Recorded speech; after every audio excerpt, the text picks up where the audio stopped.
If you like this video, please give it a thumbs up, comment, and subscribe to my YouTube channel, as well as follow me and subscribe to me on all my other social media platforms.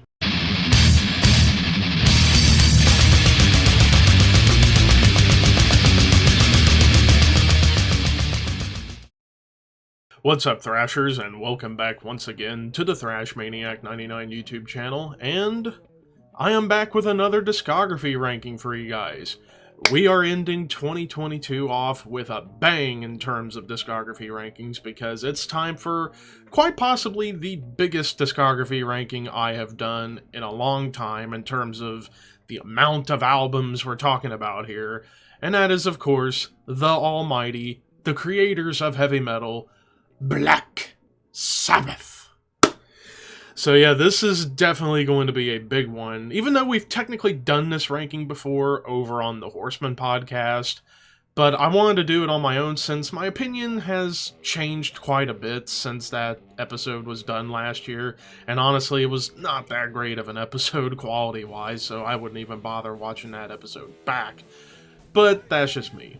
So yeah, we are talking Black Sabbath for this album ranking. Now, good place to begin is how I got into Black Sabbath. Well, I got into Black Sabbath pretty much around the same time I was getting into rock music in general, and that was when I was a wee lad, because my parents both love classic rock, and yeah, there would be stuff played on our local radio station, 107.5 The Dog. They would play stuff like AC/DC, Van Halen, ZZ Top, Steve Miller Band, Fleetwood Mac, all sorts of stuff. And then, not only would the radio stations play like songs from Black Sabbath that were hits on the radio, but also first heard the song Iron Man in the Detroit Rock City movie. And of course, already learning about Ozzy Osbourne's solo stuff when I was growing up, I then went back to listen to more Black Sabbath from the Ozzy era, and then through VH1 classic countdowns of metal songs or hard rock songs, I would also soon discover the legendary Ronnie James Dio, among many others. And yeah, Black Sabbath, my love for Sabbath has continuously grown over the years, and they're one of my top 5 favorite bands of all time now. Or they really have been for many years, but solidified now for sure. Especially after re-listening to the classics and getting into some Sabbath albums that I wasn't completely aware of over the past year or two. But yeah, this is definitely going to be an interesting ranking considering 20 albums. And the Dark Throne ranking that I did earlier in the year before Astral Fortress came out was 19. So we shall see how this ranking is going to go. If you guys enjoyed the video, leave a like, comment, and subscribe. Share the video to your friends. Let's see what you guys think about the Black Sabbath albums. Let me know your rankings in the comment section below. But without further ado, let's get started with the history of this band. So, we trace our origins for Black Sabbath back to the mid-1960s out of England. And that is with the classic story about Tony Iommi. When he was about 17, 18 years old, roughly, he was working in a steel factory and was playing guitar in projects and learning from other instructors and such, and was on the verge of becoming a professional player.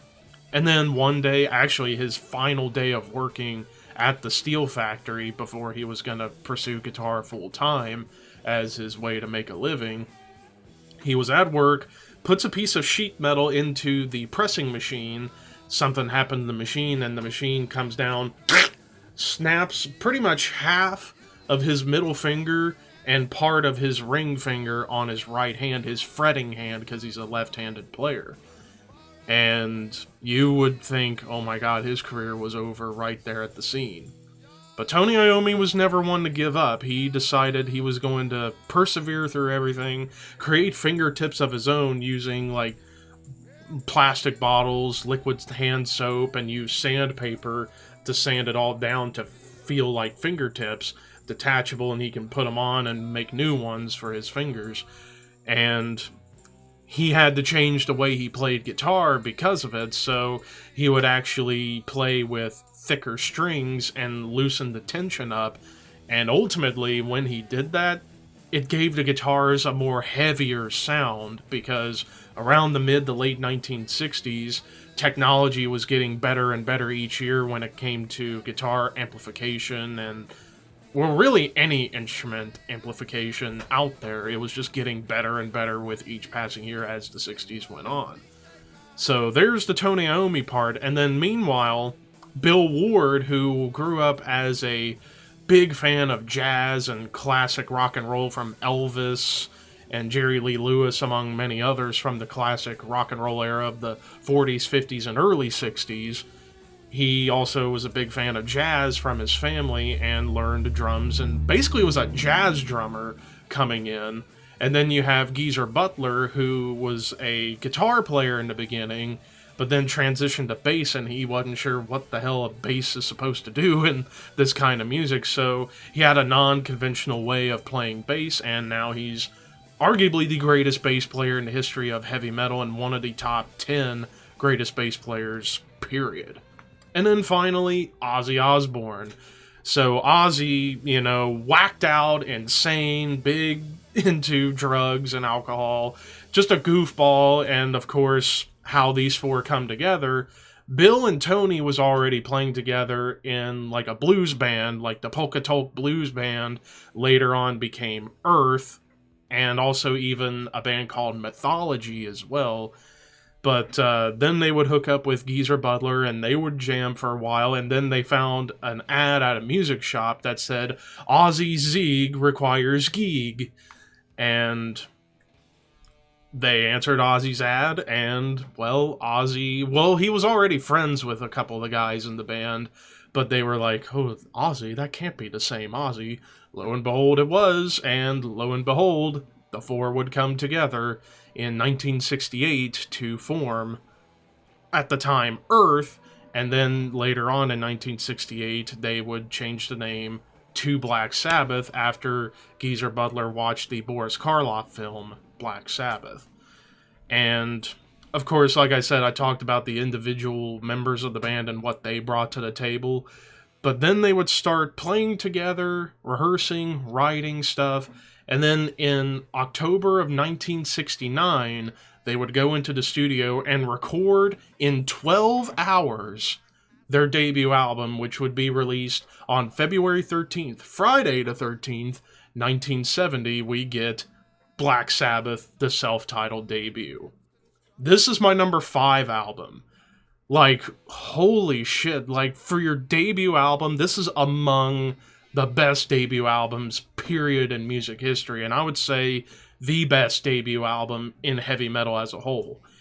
And yeah, it's bluesy and it's rock, but it veers into heavy metal because this was the start of it all. This is where every metal band comes from, is this album.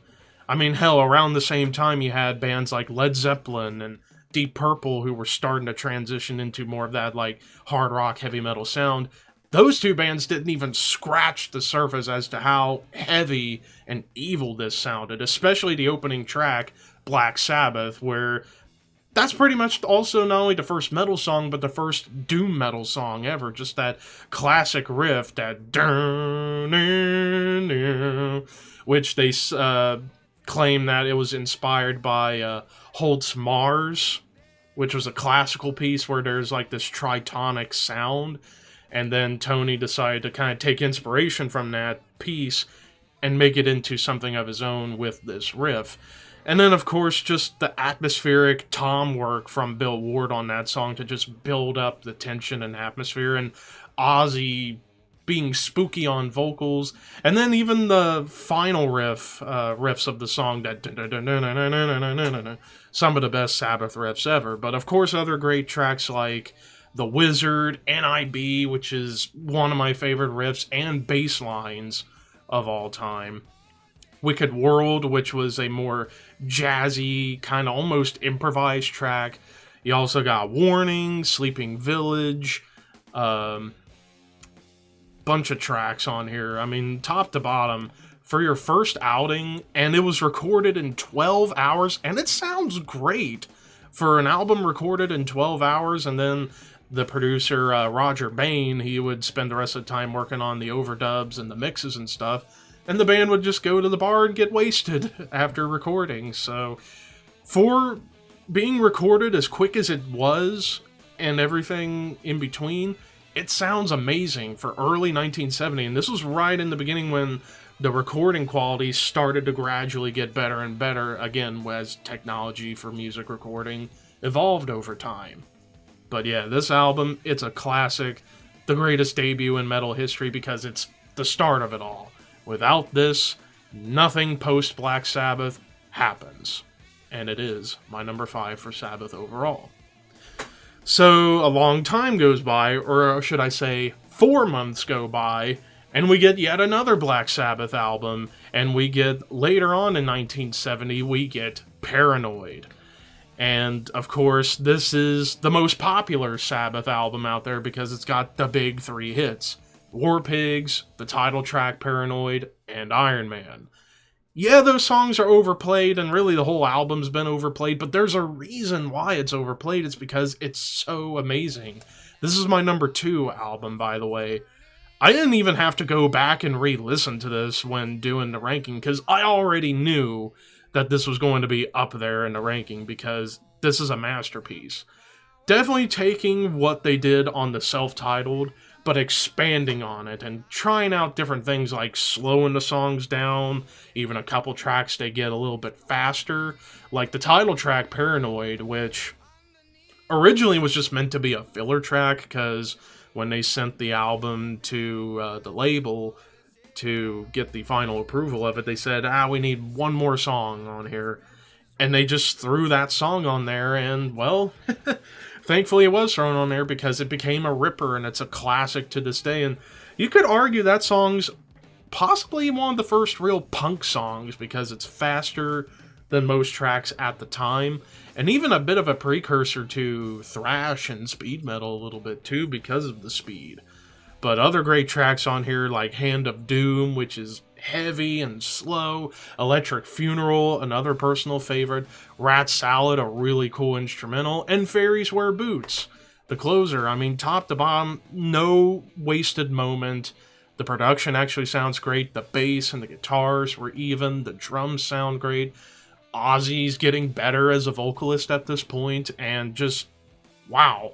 And like even lyrically, like on the debut, yeah, you had with the song Black Sabbath all about like Satans and stuff like that, and NIB all about, you know, Satan falling in love and the wizard, basically like Lord of the Rings kind of stuff. Here, they were kind of diversifying the lyrics a little bit, like the song Fairies Wear Boots is about, it's like, you gotta believe 'em, man, smoking and tripping is all that you do. War Pigs, an anti-war song, Paranoid, basically all about being paranoid, and contrary to popular belief, the song Iron Man is not about the Marvel character, even though it fits the Marvel character to a T. And then songs like Electric Funeral, basically all about destruction, Hand of Doom, all about heroin. I mean, just, they were going for different themes this time around than on the debut. But yeah, top to bottom, it's a stone cold classic to this day, and I still love it, even though I've not listened to it in full for a long time because I don't really have to. This album's pretty much ingrained into my DNA at this point, and what more can be said that hasn't been said about Paranoid other than it's my number 2. Now we fast forward to 1971 and we get the third album in the Black Sabbath catalog, and that is Master of Reality. This is my clear-cut number 1 album. I would say, in terms of like the most complete in terms of songwriting, this is perhaps the most important album of the Sabbath discography. It's like the self-titled, pretty much started it all. Paranoid put them on the map popularity-wise, so it's like, okay, now that we got a little extra money, let's take some time in the studio and really craft something fantastic. And Master of Reality is it. Like, holy shit, top to bottom, another classic, and in my opinion, the best Black Sabbath album of all time. And also, the guitars got even heavier, and that's because by this point, Tony Iommi's starting to have some tension in his hand, his fretting hand, so they would tune from standard all the way down to C sharp tuning, which gave it a much heavier sound because you didn't really hear many rock bands up to this point go that low on the guitars. So they tuned down a step and a half to C sharp, and it created an even heavier and more evil sound. Starting off with Sweet Leaf, you know, it's a great track, kind of the birth of stoner metal a little bit, even though it's slower and a little more doomy. Then we get into Children of the Grave, which is another track that you could consider a proto-thrash song. Lord of this World, fucking doomy, groovy, powerhouse. And of course, Into the Void. That is not only a classic doom song, but you could argue the birth of sludge metal too. And I don't think there's ever been a riff heavier than Into the Void, and we're still keeping up with that riff 51 years later. And it's absolutely incredible. And also, you had two tracks that act as interludes between major songs. You have Embryo, which separated After Forever and Children of the Grave. And then, what was it? Orchid, I believe? I always forget the name of it. Yeah, Orchid, which separates Children of the Grave and Lord of this World. And then, of course, the song Solitude. One of the best mellow songs I've ever heard. Ozzy is sad, and it shows in that song. And then, of course, people up to this point thought Black Sabbath was a satanic band, and they may or may not have been. No, not really. After Forever is pretty much a Christian song. It's all about being positive in God and Jesus. And they wrote it while they were high on weed. Which, to kind of put that to rest, Sabbath is not a satanic band. They are all Christians. But they were just into writing evil stuff because they wanted to freak people out. Enough said. But anyways, yeah, Master of Reality, top to bottom. Mwah. Perfection. But moving away from Master of Reality, bit of a transition happens. By this point, the producer of the first three, Roger Bain, would end up not producing Sabbath anymore as he kind of got tired, so he wanted to explore other bands in terms of production. So this would begin the era of Tony Iommi producing albums, and out in 1972, we get Volume 4. Now, Volume 4, pretty much kind of the opposite of Master of Reality in terms of the style and the sound. Like, this was a little bit more free-flowing, kind of like the first two albums, kind of going back to that vibe a little bit, but still maintaining a little bit of the heaviness from Master of Reality.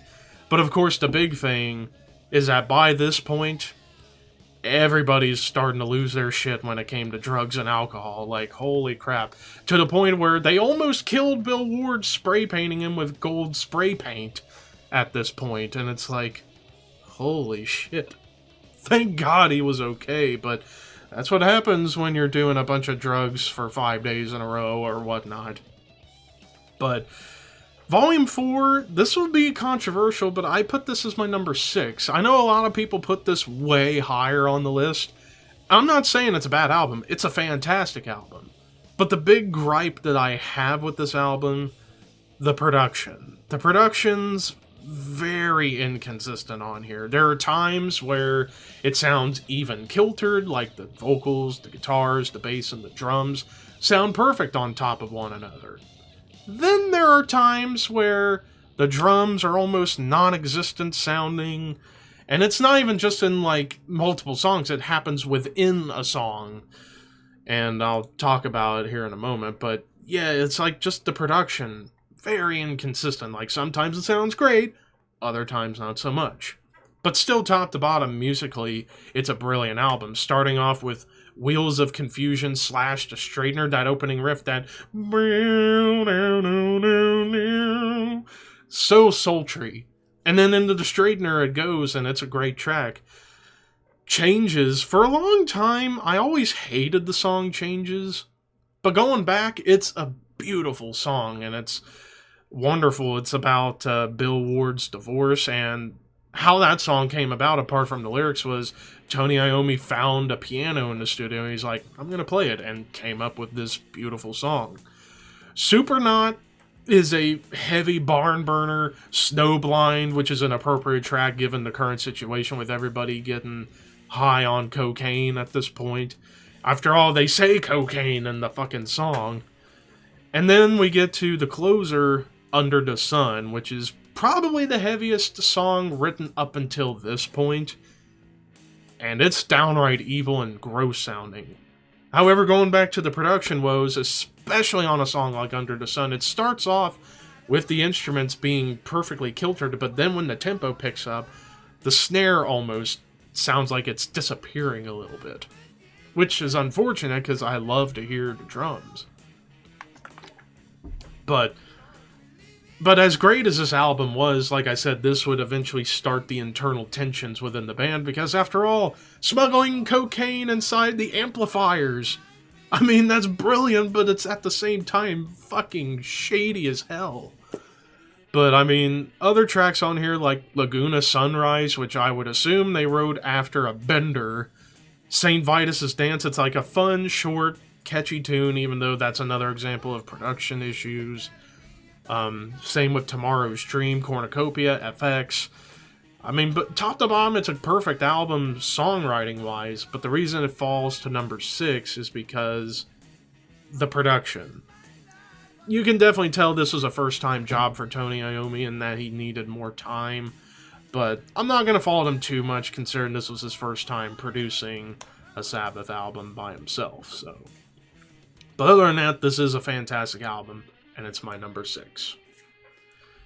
So, like I said, the whole drugs and alcohol is starting to get out of hand, and then we fast forward to 1973, tail end of 1973, and we get Sabbath Bloody Sabbath. Now, Sabbath Bloody Sabbath, originally how this was coming about is that before everything started for this album, Tony Iommi ends up collapsing from exhaustion and from doing drugs all the time. It's like everybody did coke, but Tony was the biggest cokehead out of them all. Like, holy crap. But eventually they had to take a break because Tony couldn't come up with anything when it came down to writing songs. He was starting to feel writer's block at this point, but they ended up renting a spot in Bel Air, Los Angeles to come up with stuff, but again, they still couldn't write. So after taking a break, they flew back home to England and rented a castle to record in, and then that's where things started to click. And we get to Sabbath Bloody Sabbath in 1973, which is my number 4 Black Sabbath album. Top to bottom, it's another great album, as this was definitely more of the continuation of the experimental sound that they started with Volume 4, although I would say this album is even more experimental. This, I feel like, is when they kind of shifted into having some progressive progressive rock influence, because around this point, progressive rock's starting to take up, you know, with bands like Yes and Genesis in particular. So Sabbath wanted to kind of incorporate a little bit of that into their heavy metal sound and kind of start what would eventually be known as progressive metal. After all, it got proggy quite a bit at times to the point where there was a guest keyboardist, Rick Wakeman from Yes, comes in, and how that happened was Sabbath was just hanging out at the bar after they'd been trying to work on a keyboard part that they could not get the sound right. And Rick came into the bar and hung out with Sabbath and was like, hey, how you guys doing? Well, we've been trying to work on this keyboard part, but we can't get it to sound right. Like, Tony trying to play it, Geezer trying to play it. So Rick comes in, he's like, oh, you mean like this? And they're like, yeah! So that's when they hired him to do the keyboards on Sabacadabra and Who Are You? And really the keyboards on the whole album, for the most part. But yeah, Sabbath Bloody Sabbath, great album. The title track, Sabbath Bloody Sabbath, is an all-time classic. Even though I think A National Acrobat's a better song, Sabacadabra, another classic. And then even the more experimental tracks like Fluff, that's a beautiful song right there.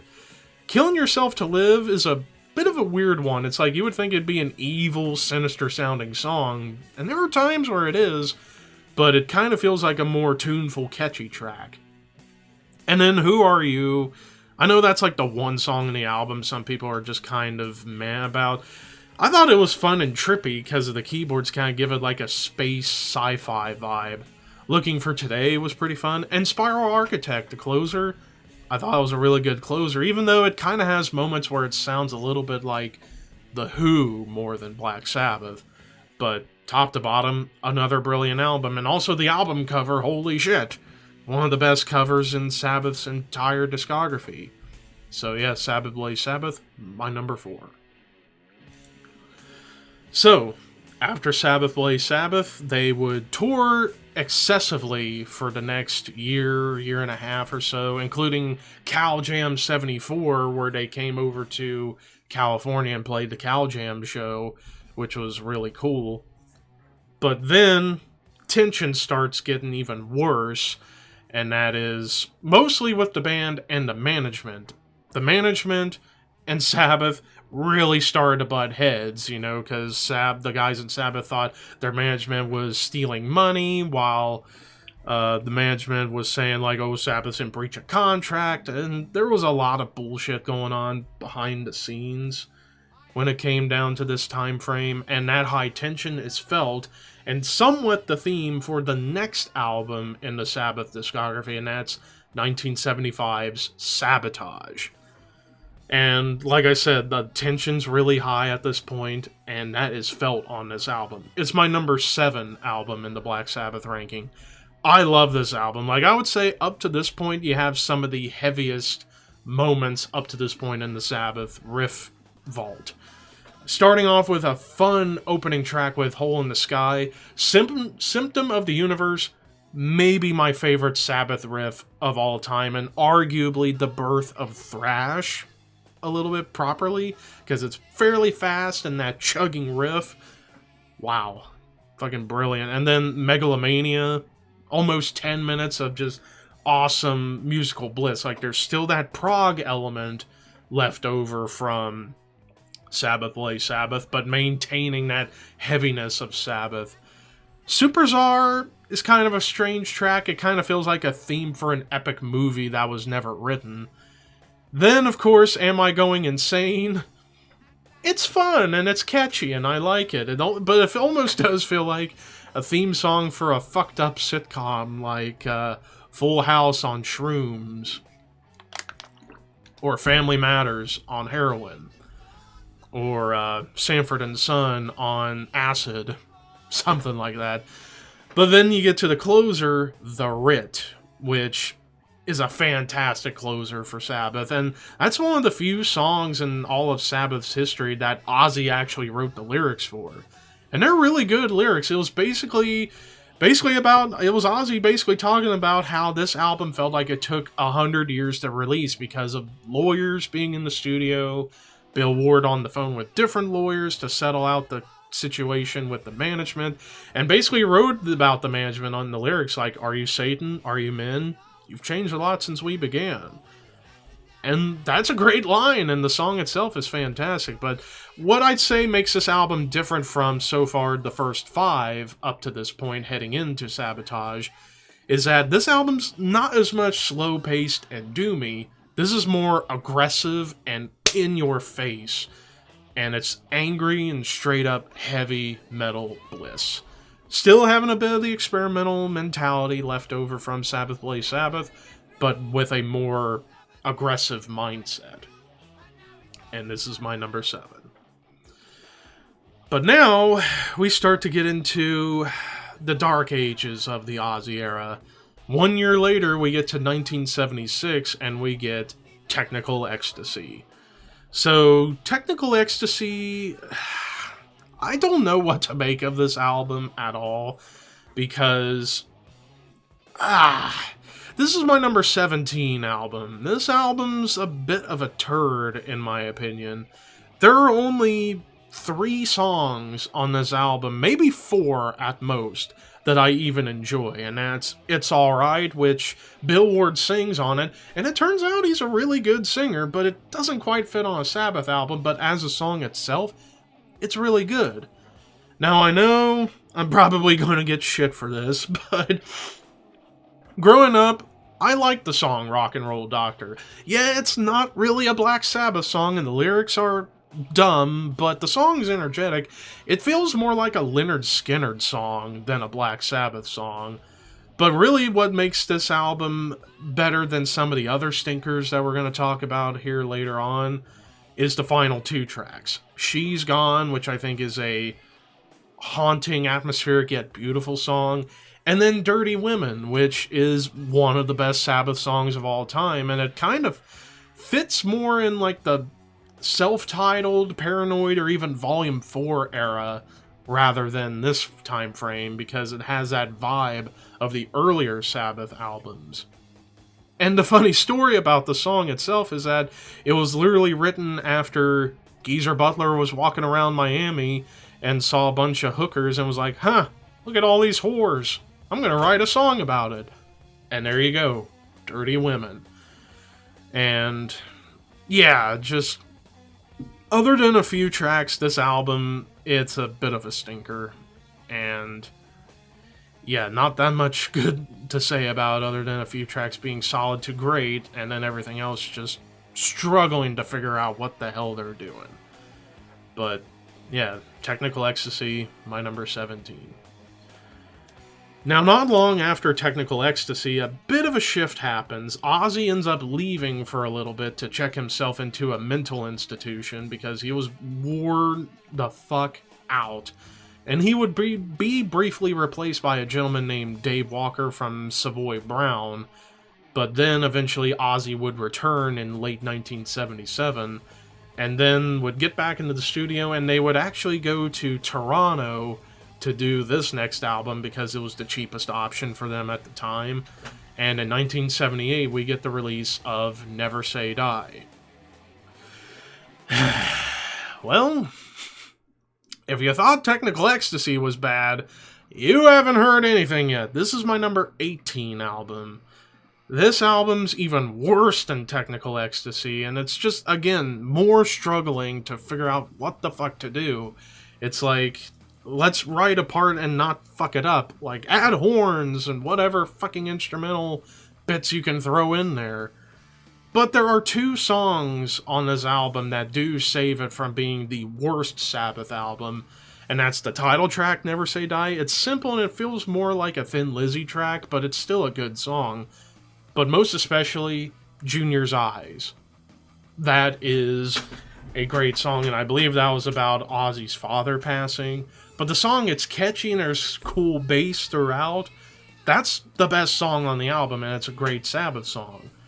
But then everything else, just what the hell? What? It's just, again, similar to Technical Ecstasy, I just don't know what to make of it when it comes down to figuring out, like, what the hell was going on here, because not a whole lot made sense about this album. And hands down the worst of the Ozzy era. But it's kind of funny because, again, tensions was starting to mount as around this point in 78 they were doing their 10-year anniversary thing, and Van Halen and the Ramones opened for them, and Ozzy's like, here's to 10 more years, and Geezer's thinking in his mind, yeah, right, we're not going to last another 10 years. But it happens. But not long after Never Say Die and the tour, Ozzy Osbourne would end up being fired by Tony Iommi through Bill Ward. And they didn't really want to fire Ozzy, but because things were just so out of control at this point for Sabbath, and something had to be done, and Ozzy was let go. Now we fast forward to 1979, and the daughter of the manager for Sabbath at the time, Sharon Arden, who would later be known as Sharon Osbourne, actually introduces Tony Iommi to Ronnie James Dio. And Dio was looking for a new band to be a part of after he did Rainbow, which, the first 3 Rainbow albums, awesome. Definitely check them out if you haven't already. So Dio and Tony get introduced, they start to hang out and collaborate together, and then Dio becomes the new singer of Black Sabbath. So a huge changing of the guard is about to take place here. And in 1979, they would go to record and work with producer Martin Birch, who would later on go to produce pretty much most of Iron Maiden's albums, which is awesome. So, pretty much with Martin Birch coming in as producer and Ronnie James Dio now as the singer, a revival happens for Black Sabbath. And in 1980, we get the release of Heaven and Hell, which is my number 3 Black Sabbath album. This is beautiful, it's brilliant, it's perfect, though it does sound a bit like a different band. While it's still Sabbath in the heart, definitely lyrical themes and like some of the elements start to shift a little bit. Like, this is definitely much more metal than the last 2 for damn sure. And I just love how heavy it sounds, but how epic it feels. And that comes from Dio's powerful voice, and then, of course, lyrically, big shift. Not so much about death and destruction and Satans and stuff. They start to get into more like Dungeons and Dragons, witchcraft kind of stuff, which that comes from Dio's love of fantasy and stuff. But the first song that they actually wrote together was Children of the Sea, which is a beautiful song.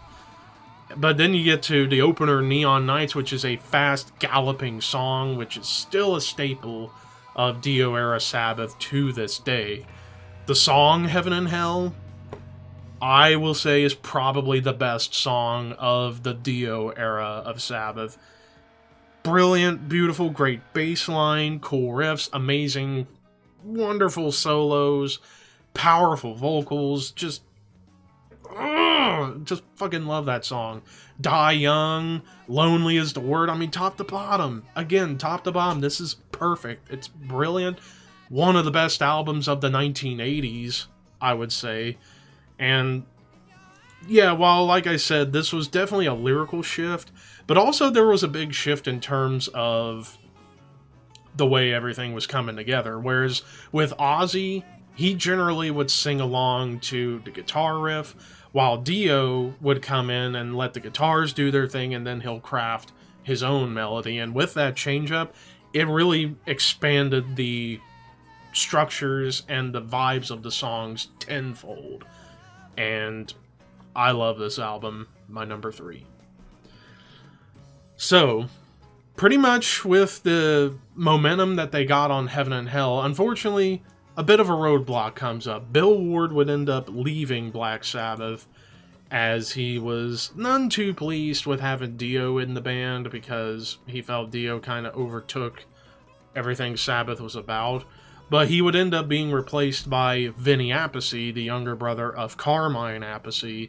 And what's cool about Vinny is that he's a huge Bill Ward fan, so basically he would learn all the parts but throw his own flair into it, and that's with more tom work and a bunch of other stuff. But very similar drum style to Bill Ward for sure. And in 1981, once again with Martin Birch as the producer, we get the Mob Rules album.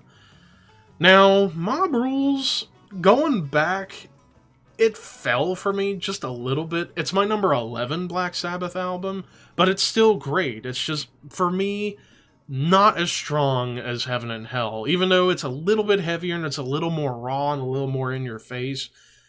The problem that I have with this album is not too many songs stood out compared to Heaven and Hell, but songs like Turn Up the Night is great, and it's like a sequel to Neon Nights. The title track, Mob Rules, is cool, Over and Over, Falling Off the Edge of the World, but the big song, Sign of the Southern Cross, which I would say is the second best song of the Dio era of Sabbath. It's great riffs. It's that main riff, that dun dun dun dun dun dun dun dun dun, one of the best Sabbath riffs of all time, and it's like doom opus. But to me, this album just doesn't have as many standouts compared to Heaven and Hell, and that's why it fell to number 11 for me. But it's still a fantastic album. It's just because it's number 11 doesn't mean it's bad. It's great, but to me, it falls in comparison to Heaven and Hell and another Dio album we'll talk about much later. But before we get even further, that's what I'm talking about.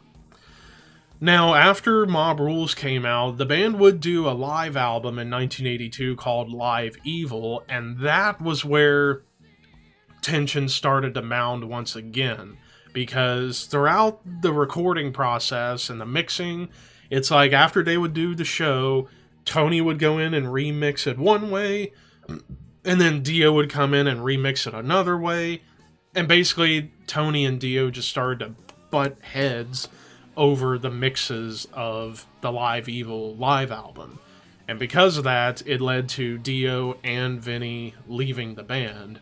So, kind of left the band in a bit of a bind at this point, because it's like, oh crap, what's going to happen now? But thankfully for them, Bill Ward would come back for a little while, and for the vocals, they would pick up Deep Purple legend Ian Gillan for vocals, which might sound weird, but I thought it was a cool fit, at least on paper. It was a cool fit that Ian Gillan would come in to sing for Black Sabbath, and they would get to the studio and record in late 1982, and released in 1983, we get Born Again. Well, this album's my number 16 album. And this album, it's not bad, it's a good album, but the big problem with it, the production's terrible. But basically what happened was, when they were recording, they didn't realize that they blew some speakers while they were recording, and they didn't know about it until they heard the final masters, and they were thinking, what the hell happened here? And then, of course, you do have quite a couple of songs that are just either not needed or were just not quite up to snuff. Like Stonehenge, which was the inspiration for that scene in Spinal Tap with the Devil Baby. So, there you have it. The Dark, why was that on here? And songs like Digital Bitch feels like a bastardized version of Deep Purple's Highway Star. Hotline feels like an Ugly Stripper's dance song. But all the other songs on this album are really good. Trash, the opener, it's fun. Disturbing the Priest is actually a great song. Zero to Hero was my favorite on here. Like, those riffs, heavy and, like, evil. The title track is really good. And Keep It Warm is a pretty solid closer. So there are really good songs on this album.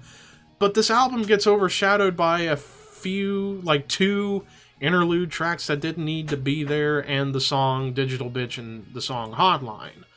And the big problem, the production. I feel like if they could have re-recorded this album with better production, I think it would be better received.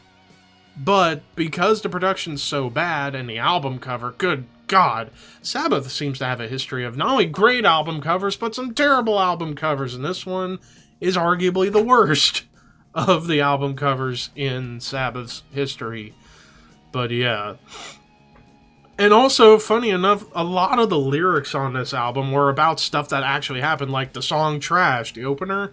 It's literally about Ian getting blind drunk at a bar, going back to the mansion that they were recording at, taking Bill Ward's car, and crashing it into a tree in a fiery crash, and got out unscathed and came back, sorry about your car. And then they wrote the song about it. And then Disturbing the Priest is about Ian annoying the church next door and going out for beers with the people from the church later on. But yeah, it's fun and goofy, and there are some really good songs, but there are a couple of clunkers on here, and of course the production's terrible, and that's why it fell all the way to number 16. So after Born Again happens, we start to get into another dark period for Sabbath. After Bill Ward leaves the band again to go to rehab for his alcohol issues, Ian Gillan would eventually leave, and then even Geezer Butler would leave, and it left basically Tony Iommi alone in Sabbath, and he had a revolving door of people coming in here and there for the next couple of years. And then we get into 1986, and well, we get the release of Seventh Star. Now, the lineup we get here, we get Jeff Nichols, who was originally a session keyboardist starting in Heaven and Hell, then The Mob Rules, and then Born Again. He was there on keyboards as a session player. Now he's full-time keyboardist in Sabbath. We would get Eric Singer from Kiss on drums. We would get Dave Spitz, who is the older brother of former Anthrax guitarist Dan Spitz, on bass. And then for vocals, we would get another great one, and that's Glenn Hughes, formerly of Deep Purple. Now, this album, oh dear God. Now we get to the real shitfests on here. This is my number 19, almost dead last. This album, it's... the big problems with this album is that this was originally not meant to be a Black Sabbath album. This was supposed to have been a Tony Iommi solo album, but however, the label didn't think that it would sell as a Tony Iommi solo album, so they forced Tony to release it as Black Sabbath, and, well, this album sounds absolutely nothing like Black Sabbath at all. It's so 80s, and it's the wrong kinds of the 80s.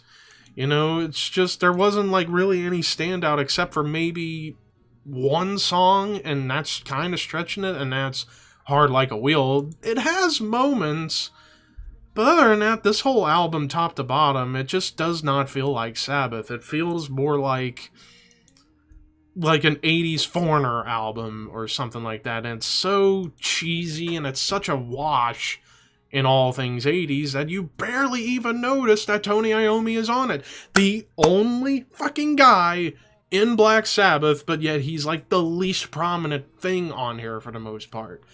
But the biggest problem that I have with this album, this didn't even feel like it was a solo album for Tony Iommi. This felt more like a solo album for Glenn Hughes. And that's no disrespect to Glenn Hughes, amazing singer and great bass player. It's just, this felt more like a Glenn Hughes album than it did a Tony Iommi album or Black Sabbath. And I don't know why this album exists in the Sabbath catalog. If it was a Glenn Hughes album or a Tony Iommi album, it might have had a better chance to it would have had a better chance to succeed and get more positive reception. But calling it Black Sabbath was the kiss of death. And that's what happens. And like I said, no disrespect to Glenn Hughes. And in fact, if you want to listen to Glenn Hughes and Tony Iommi together, listen to the Iommi solo album Fused. That's some really good stuff. This, bad. And it should not have been called Black Sabbath at all. So, after that shitfest happens, another radical change happens with Sabbath. Glenn Hughes and Dave Spitz would end up leaving, and originally for the vocals, a gentleman named Ray Gillen would come in and start to be the singer, but then would end up losing the spot to Tony Martin. And meanwhile, Ray Gillen would end up forming Badlands with Jakey Lee, formerly of Ozzy Osbourne. And then coming in for bass would be Bob Daisley, formerly of Ozzy Osbourne, and together, released in 1987, we get the album The Eternal Idol. Now, The Eternal Idol, it's a good album. I actually do enjoy a good chunk of this album, although it is ranked as my number 15 album. There are quite a few songs on here that I think capture the Sabbath vibe. The Shining, the opening track, is a brilliant song. Ancient Warrior's really fun. Hard Life to Love, it's a little bit of like a speed metal track, but not quite Sabbath fully. Songs like Nightmare, which was written for Nightmare on Elm Street 3, solid song, but nothing too memorable. And then you get to songs like Glory Ride and Born to Lose. Those songs feel more like 80s montage songs, like 80s movie montage songs. Doesn't quite fit as Sabbath. But the song that I do love the most from this album, apart from The Shining, the title track, Eternal Idol. That feels like an evil and dark Black Sabbath song to the fullest. Like, it's doomy, it's slow, creepy, and very sinister and atmospheric. And Tony Martin, when it comes down to the vocals on here, doesn't quite gel with the rest of the band as much as he will on some future albums we're going to talk about. But for his first attempt, wasn't bad. But Tony Martin is an amazing singer, one of the top 30 greatest vocalists in metal history, bar none, maybe top 20. But didn't quite gel as much on this album as he would on a couple more coming up. But yeah, Eternal Idol, it's good for what it is. There are really good songs on here, and a couple of solid ones, and then a couple of tracks that just don't quite feel like Sabbath, but aren't bad regardless. But it is my number 15 overall, just because there's just many more I like more. So after the Eternal Idol is released, Bob Daisley would leave the band, and eventually Eric Singer would leave. And then after the Eternal Idol came out, Warner Brothers dropped Sabbath from the label, but would end up getting picked up by an indie label called IRS Records, which mostly was known for releasing albums by bands like Nuclear Assault, for example. So they would schmooze Tony up to get Sabbath to join IRS Records. And as far as any member changes, so coming in on bass, at least for the album, it would be a gentleman named Lawrence Cottle, but then for the tour and going forward for a little while would be Neil Murray, who was just in Whitesnake at this point, and pretty big gig at that time for him. And then for drums, well, they would get, in my opinion, one of the top 10 greatest metal drummers of all time, and that is Cozy Powell from Rainbow. And also, Cozy would come in and co-produce this next album with Tony Iommi. And then released in 1989, we get Headless Cross. Now, Headless Cross, vast improvement over everything after the Mob Rules, in my opinion. Like, this album is like night and day better than the last three for damn sure. And this album's actually my number 10. I think this is an amazing album. Definitely the best of the Tony Martin era for sure. And I love this album top to bottom. There's some moments that remind me of the Dio era, particularly Heaven and Hell, like the title track, Headless Cross. Feels like Tony Martin's version of Heaven and Hell. There's a similar bass line in there. But you get other amazing songs like Devil and Daughter, When Death Calls, which features Brian May from Queen doing the solo on there.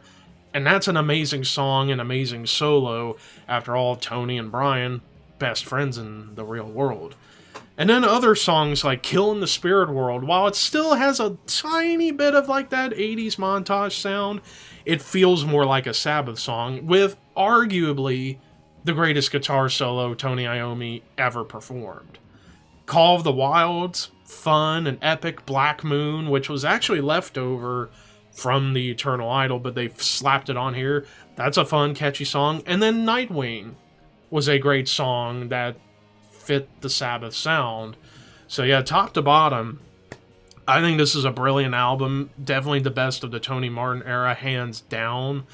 And it was kind of like the perfect bookend, because you started the 80s with Heaven and Hell, and then you end the 80s with Headless Cross, the two best albums of the 80s era for damn sure.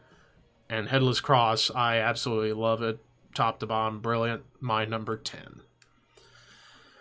So, Sabbath's gaining momentum back after the release of Headless Cross, and then 1990 comes around, and, well, they would go back into the studio to work on probably their most adventurous and unique album of the discography. And also by this point, Neil Murray officially joins full time, and we would get the release of 1990's Tear. Now, what's unique and adventurous about with this album is that this album is mostly Christianity and Norse mythology lyrics. However, they said this is not a concept album. They just use that as a bit of a theme throughout. And this is also very keyboard driven when it comes to the music, but it has almost a little bit of like a power metal influence on here. But I would say it's more epic rather than doomy, whereas Headless Cross was mostly doom forward and classic metal forward. Here, this is like a little bit more epic sounding because of the keyboards, actually providing more atmosphere in the background of the music. This album's my number 12 Black Sabbath album. I think this is a really good album. There are some great songs on here, like Eno Mundi, which starts off with a clean guitar line that kind of echoes Children of the Sea a little bit. And songs like Lawmaker, which has that like almost power metal feeling. The Sabbath Stones, probably the heaviest song of the album. It's dark and vicious, and then like songs like Odin's Court, beautiful, and it leads straight into Valhalla, which sounds like if the TV show Vikings was shot in the 80s, and it's a great song. Heaven in Black, really good closer with an awesome drum intro. The only complaint that I have about this album is the song Feels Good to Me. Like, that does not fit on this album at all. Even though for a ballad, it's not bad. It's a solid ballad, and there's a great sultry guitar solo, and Tony Martin sang his balls off on it, but does not fit on a Black Sabbath album like this. Like, it may have fit in like an earlier album, but not on an album when you got themes about Christianity and Norse mythology and even Judaism a little bit, with like the song Jerusalem, for example. But yeah, it's odd and it's adventurous, but it's really good. I think this is definitely the second best Tony Martin album, and it does rank as my number 12. So then we get into 1991, heading into 1992, and more changes are about in Sabbath.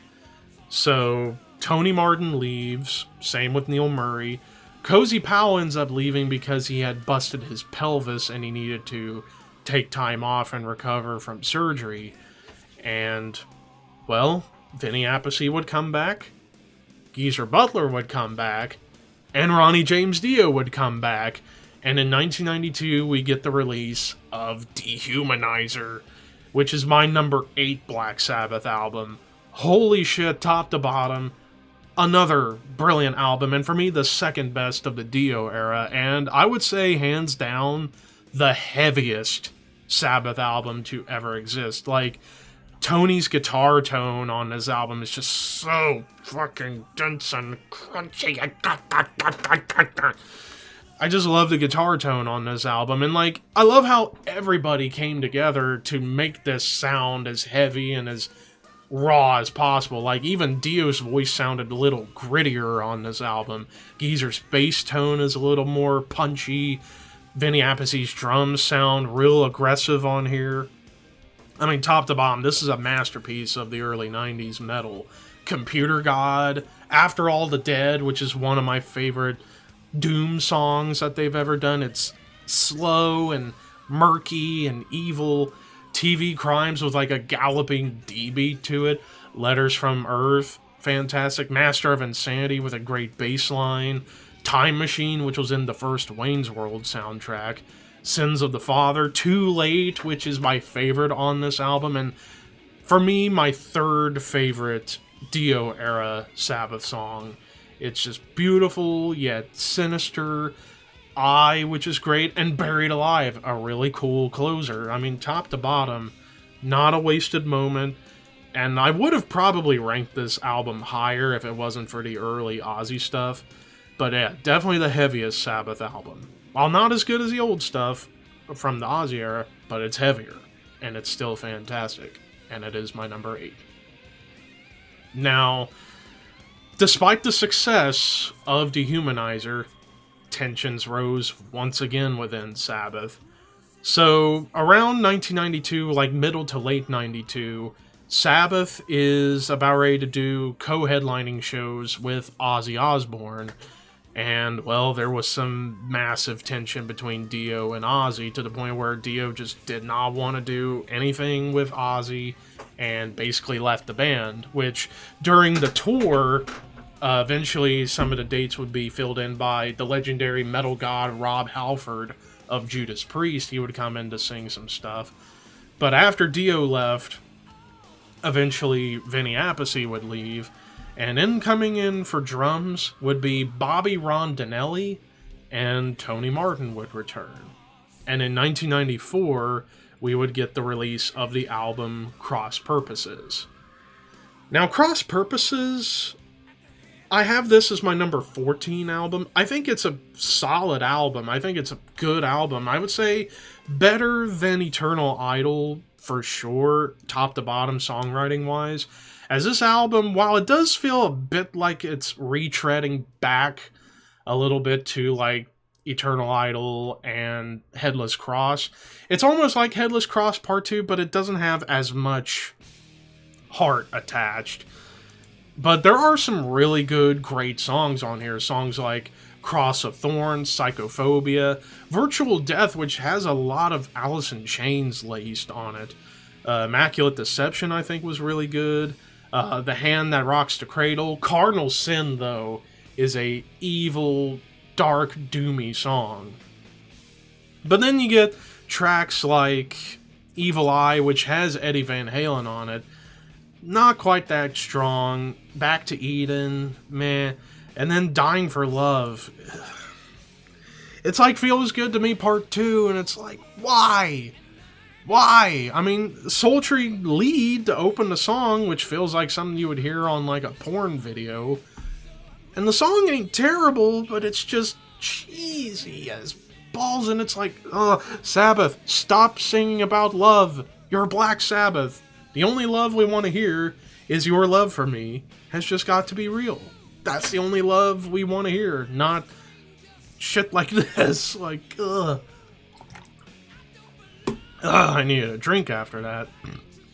But regardless, it happened. But the album itself, it's good, solid stuff. Just a couple songs I felt could have been cut off of this album, and I think it would have helped make this album go just a little bit higher in the ranking. But yeah, the songs that definitely saved this album are Eyewitness, Cross of Thorns, Psychophobe. Like, the first 5 and Hand That Rocks the Cradle and Cardinal Sin. Like, if this album was just those 7 songs, I would rank this a little bit higher, but when you got all the other songs that just either don't belong or just wasn't as inspired, does kind of hold this album down. But, yeah, while I said that there was a bit of a regression, well, you have not heard regression yet. Ladies and gentlemen, we have officially fucking hit rock bottom. 1 year later, 1995, and we get the release of Forbidden.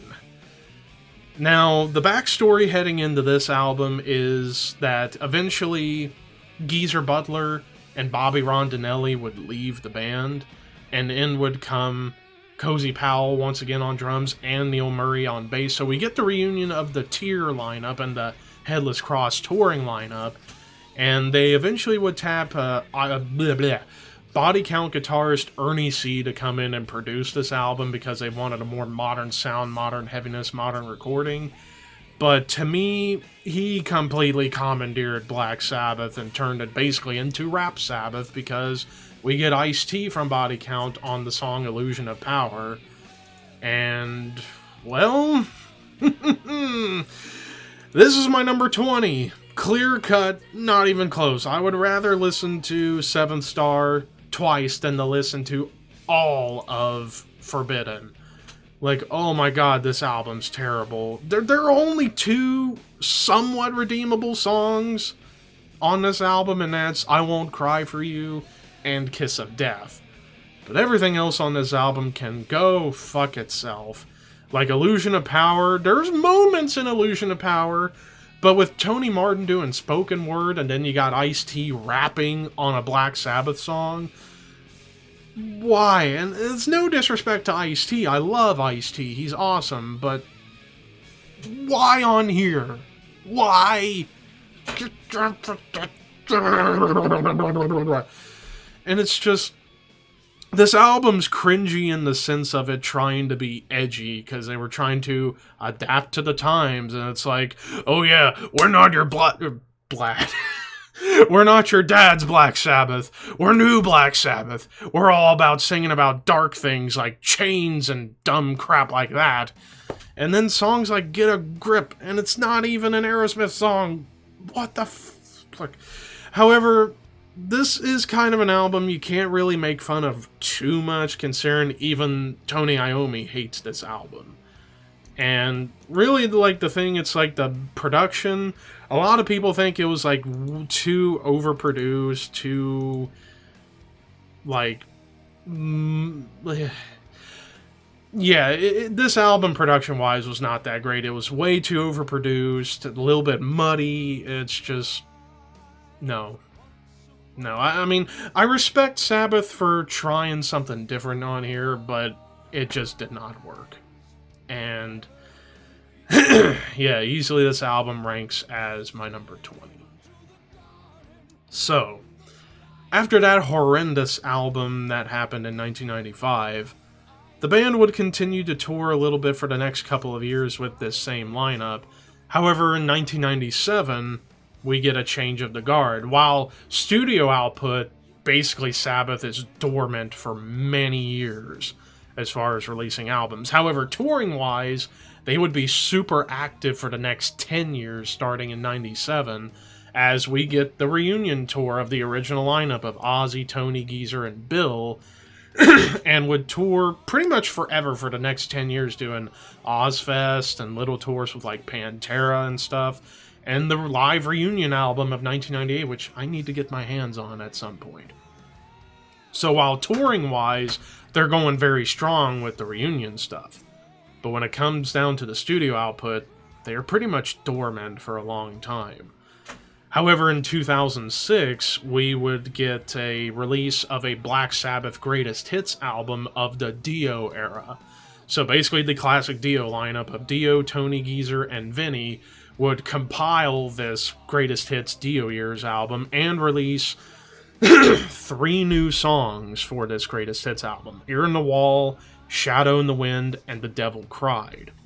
And because of the success of the Dio Years album, they wanted to come back together and do a full length, and it was originally going to be released as a Black Sabbath album. However, because of fucking Sharon Osbourne, she basically told them they can't use the name, so they decided to go with the name of the popular album Heaven and Hell.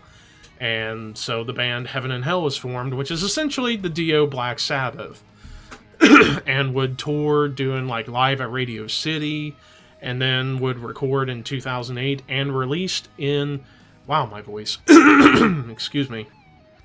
And then released in 2009, we get the album The Devil You Know. Now, I decided to include this in my discography ranking because it pretty much fits the history. Despite it not being known as Black Sabbath, it's pretty much a Black Sabbath album of the Dio era, just with a different name. Now, I have this album as my number 13. I do like it. I do think it's a really good album. It's just that while this was the same lineup that recorded Mob Rules and Dehumanizer, I don't think it lived up to those 2 albums quite as much. And the other big complaints are they could have used some more standout songs. Like for me, the big standouts on here were Adam and Evil, Bible Black, Turn of the Screw, and Followed Tears Breaking into Heaven. Like half of the album stands out in a big way. And then you get some decent tracks like Fear and Neverwhere. And then you get a couple of clunkers on here like Double the Pain, Rock and Roll Angel, and Eating the Cannibals. Not that great of songs, but you got a couple of decent songs and then 5 great ones. Though I do feel like if they would have taken those clunkers out and put in the songs from the Dio years onto this album would have probably gone up a little bit higher on the ranking. But I will admit the production on this album is fantastic. It's doomy, sludgy, slow, heavy. Like it got back, like the guitars got back to the meat that Dehumanizer had. And Dio, sounding as great as he can at this point, because this was around the beginning of his stomach cancer happening, and this would end up being the last studio album Ronnie James Dio ever recorded before he unfortunately passed away. But the album is really good. It's just got a few clunkers, couple decent tracks, but 5 great songs. And for that, I put it as my number 13. So after all that happened, and after May 2010, when we lose Ronnie James Dio, basically, yeah, rest in peace, Dio, we miss you so much. But after Dio's death, eventually speculation started coming up. Are we going to get the original Sabbath, or most of the original Sabbath, back together again? 2011 comes around, and we get the announcement, Black Sabbath is back. They're going to do a new album, and they're going to tour. And I can remember, like, everybody was excited, Though I can remember there was a period where I was a bit kind of worried because it was later revealed that Tony Iommi was also battling cancer, but he's still alive, kicking today, and I believe he's cancer-free now. Thank God for that. But the real big story about this whole period was Bill Ward's involvement. It was originally reported he was going to be a part of the album and the tour that was going to happen for it. Then there was some internal conflicts. Like, basically, the guys in the band were saying Bill isn't able to drum the way they feel he should be able to drum. But it was really all about money, because Sharon Osbourne basically forced forced Bill Ward out of Black Sabbath because she did not want to pay him. Basically, Ozzy, Tony, and Geezer were going to get the big shares, while Bill was going to be left with scraps on the table, or like the amount for a touring musician. And that's complete and utter bullshit to do that to Bill. Like, how dare you, Sharon? Like, that's for you. But regardless of all that, the reunion of 3 of the 4 is still going to happen. The album's still going to happen, and the tour is still going to happen.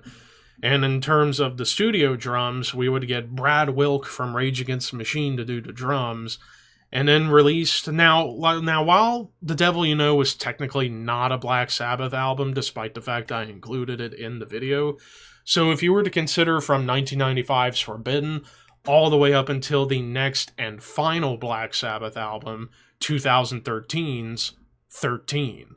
This album is my number 9.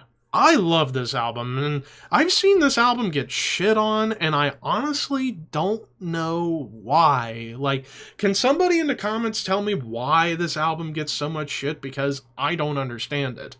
I think this is a fantastic album, and a perfect way to close the book of Black Sabbath. Brad Wilk did a really good job. Granted, he was there as a session player, and he served every song well, and he did what Bill probably would have done, though I do think Bill would have maybe gotten a bit jazzier on certain parts, but he did a damn good job when it came down to the performance on the album. And Rick Rubin would come in to do the production. It's really good, granted, though, it's a little bit compressed, but it fits everything perfectly. Songs like End of the Beginning was a really cool opener that kind of almost... Like, a lot of the songwriting on this album harkens back a little bit to the early Sabbath days. And before I continue, a couple of fun facts. This would be the first album since Heaven and Hell in 1980 where Jeff Nichols isn't contributing any keyboard parts. And it's the first studio album with Ozzy Osbourne since 1978. And here we are 35 years later with 2013. But... yeah, and like everything, it's heavy, it's depressing, it's aggressive, like almost as heavy as Dehumanizer, in my opinion. Songs like God is Dead, which I think is going to go down as a timeless classic in the future, because that is doom metal at its best. Loner, which has a little bit of vibes of NIB, which is really cool. Zeitgeist is almost like Planet Caravan Part 2. Age of Reason's fantastic. Live Forever has a little bit of the Sabbath swing in there. Damaged Soul, Dear Father, and even the bonus tracks like Pariah. Just awesome songs, and the production's really good despite the compression. And Ozzy's sounding as good as he can at this point. And granted, he's singing much lower in the register. He's not going high like in Sabbath Bloody Sabbath or anything. But... and then, of course, people think, oh, Ozzy was auto-tuned. I know what auto-tuned vocals sound like. This is not auto-tuned. Yeah, there's a lot of vocal layerings, but they do that to make everything sound more atmospheric and cool. That's what it boils down to. And Ozzy did a really good job singing-wise, singing his ass off on here. Tony's still making some great riffs. Geezer's bass is perfect in the mix. And like I said, Brad Wilk did a really good job drum-wise. Granted, not as good as what Bill, I think, could have done. But regardless, I think this album was perfect. And it's like, basically they were just here to say, hey, those riffs we lent to you bands, and especially in Doom and Stoner and Sludge, remember those riffs we gave you years ago? Well, we're going to take them back and we're going to show them we can do them better. And they did.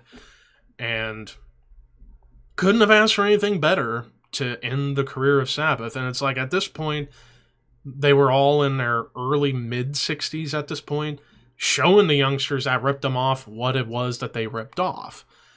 And while you could say they didn't really have anything to prove, I'd say they did. They had to prove that they still had what it took to make a great album and go out on top, and they did, as this album was #1 on Billboard. And I think it was the only time they ever debuted #1 on Billboard throughout the entire history. And they got #1, and they showed that, hey, we're going out on top, and we're going to show to you that we still have what it took. Or that we still have what it takes. And they did. So again, if anybody can really give a legit argument as to why people hate this album, tell me in the comments. Otherwise, I'm going to completely disagree. I think this is a fantastic album, and it was the perfect way to end the career of the godfathers of metal. Now, before I wrap this up, I do want to say that in the end, Black Sabbath will always be one of my all-time favorite bands, as not only are they the godfathers of everything heavy metal, but music in general. Just amazing music, great riffs, awesome musicianship, some really diverse lyrics that arranged from fantastical to reality, to religion, to death, to drugs, and singing about the stuff that nobody else wanted to sing about, especially in the 70s. And without Black Sabbath, you would not have bands like Judas Priest, Iron Maiden, Metallica, and Motorhead. And I think to put it at simplest, God bless Black Sabbath, Ozzy, Tony, Geezer, Bill, Dio, Vinny, Tony Martin, Cozy Powell, you all kick ass.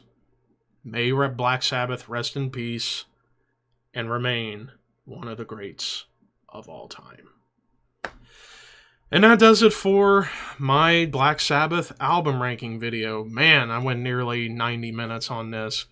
But I knew it was going to be long considering 20 albums and talking extensively about quite a few. But I hope you guys enjoyed this. I had a good time making this, despite my voice kind of starting to go away a little bit, as you heard me cough a few times. But regardless, I hope you guys liked this video. Now, in terms of what's the next ranking I'm going to do, well, no more rankings in 2022. In fact, the next ranking will come out sometime in January, and that band is going to be Enslaved, which is going to be interesting because I got a lot of listening to do for Enslaved on that. But be there for that. But thank you guys for watching.